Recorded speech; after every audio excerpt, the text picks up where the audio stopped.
Good afternoon, students. Today's session is for BSc Nursing second year students. The topic is gigantism and acromegaly.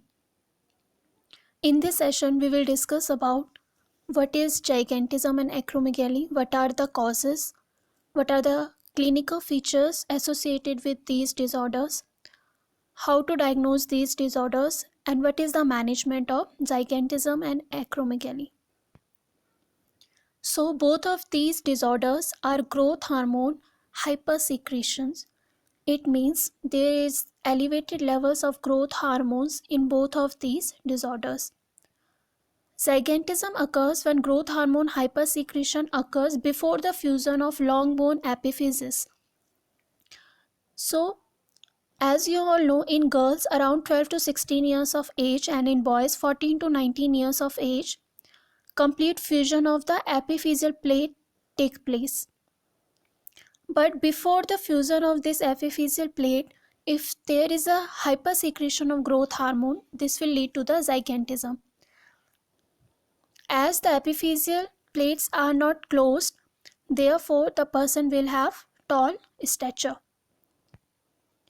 This is the image showing a person with gigantism. Acromegaly, on the other hand, this occurs due to growth hormone hypersecretion, but after the fusion of epiphyseal plate.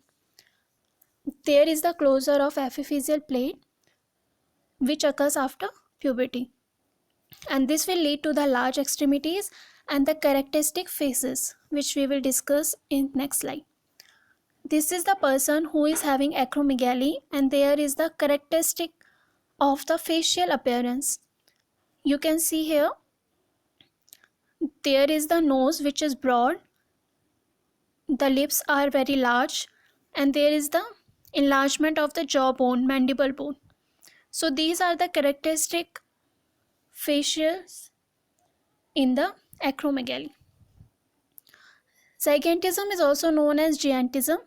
It is extremely rare disorder, and till date only 100 cases are reported. Gigantism may begin at any age before the epiphyseal fusion, which we discussed before. Excessive growth symptoms start to appear around 13 years.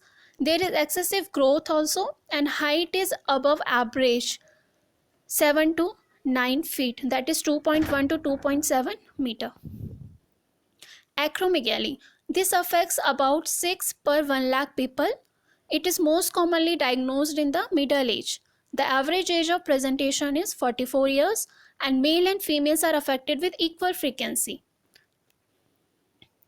Now, what are the causes of gigantism? As I told you, there is the hypersecretion of growth hormone. So one of the main causes adenomas. What are adenomas? Adenomas means it is a benign tumor of glandular structures in the epithelial tissue. So if there is pituitary adenoma, there will be hypersecretion of growth hormone. Second, genetic causes. These causes include X-linked acrogigantism, familial associated pituitary adenoma, and multiple endocrine neoplasia. So, X-linked acrogigantism means there is a duplication of gene. The gene name is GPR101, which causes growth hormone excessive levels. In the FIPA, familial isolated pituitary adenoma, there is a mutation of the gene AIP gene, and this causes the pituitary adenoma. As you all know, pituitary adenoma will lead to the secretion of excessive amount of growth hormone.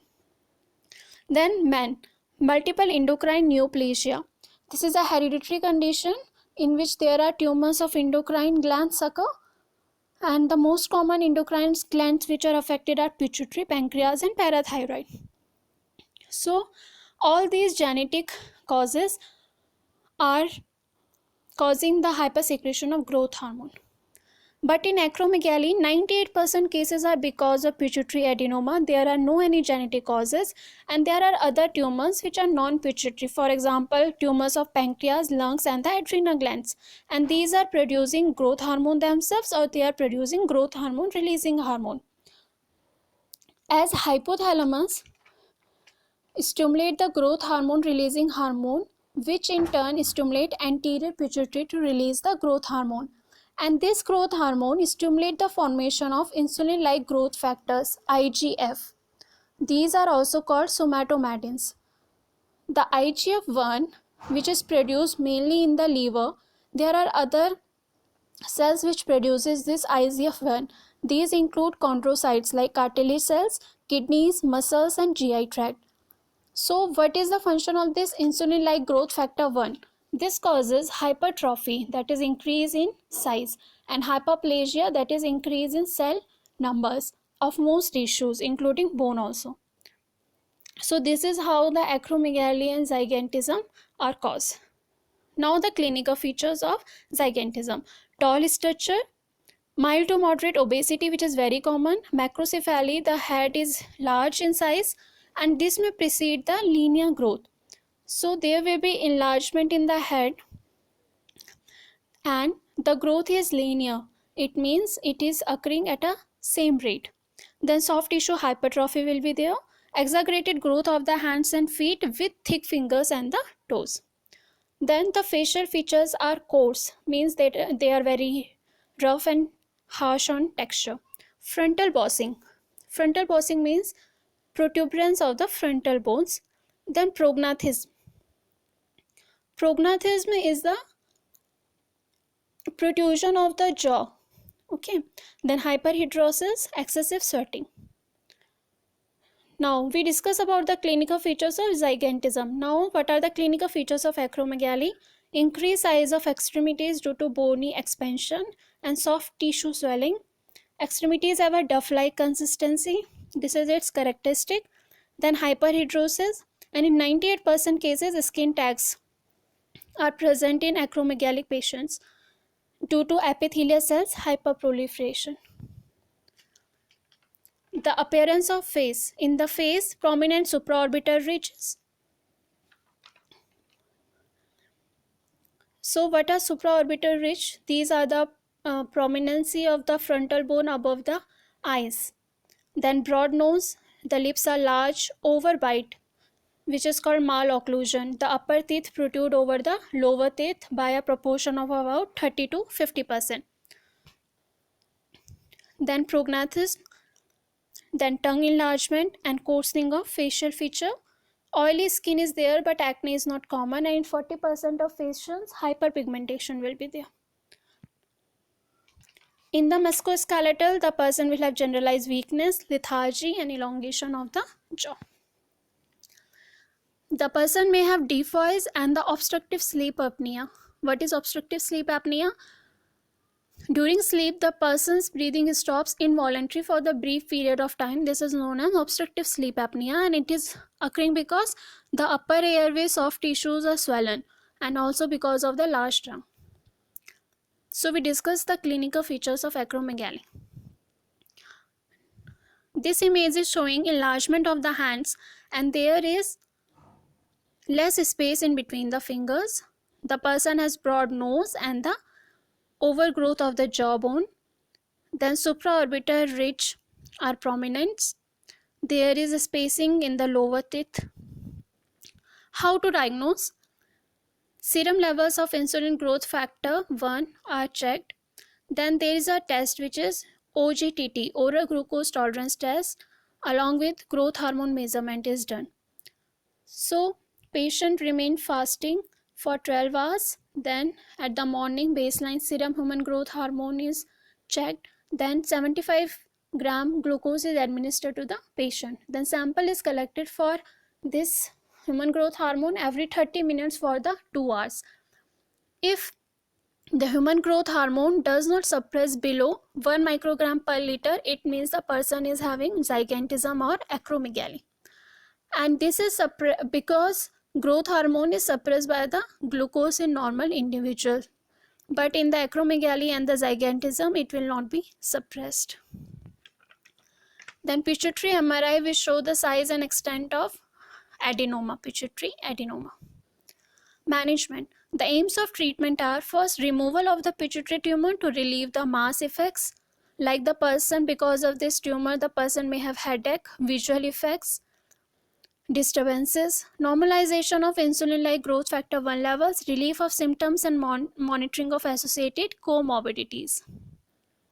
The management includes surgery, medicines, and the radiation. Surgery is done in cases of pituitary adenoma. So surgical excision of the tumor is the preferred initial treatment if it is the cause. Then 12 weeks after surgery, IGF-1 and the GH levels are measured. 3 types of medicines are used: somatostatin receptor ligands, dopamine agonist, and growth hormone receptor antagonist. Somatostatin receptor ligands, these include octreotide LAR and lanreotide. LAR means long acting release medicines. These active ingredients are released very slowly. So octreotide is given at a dose of 10 to 30 mg subcutaneously every 4 weeks, and lanreotide is given at a dose of 120 mg subcutaneously every 4 weeks. Dopamine antagonist bromocriptine is given. This lowers the growth hormone and IGF-1 and reduces tumor size in fewer than half of people with acromegaly. Then GH receptor antagonist pegvisomant is administered at a dose of 10 to 30 milligrams subcutaneously every day. Now radiation. Radiation is often used as an adjunct for the treatment of persistent disease after surgery. So radiation therapy is given in divided doses over 4 to 6 weeks, and this radiation along with this surgery lowers the growth hormone levels by about 50% over 2 to 5 years. Now, what are the complications related to both of these disorders? First, cardiovascular complications. In 40% cases, the person may have hypertension, cardiomyopathy. 70% cases, obstructive sleep apnea. This is because of prognathism, enlarged lung, and soft tissue accumulation in the upper airways. Then arthropathy, 75% cases, the person will have diseases of the joints. Colon polyps, which are growth on the lining of the colon. And the hypopituitarism due to surgery or radiation, because this will remove the pituitary tissue. Now students need to do this assignment. Write the difference between gigantism and acromegaly and prepare a nursing care plan. Minimum 3 nursing diagnoses on the acromegaly. Thank you.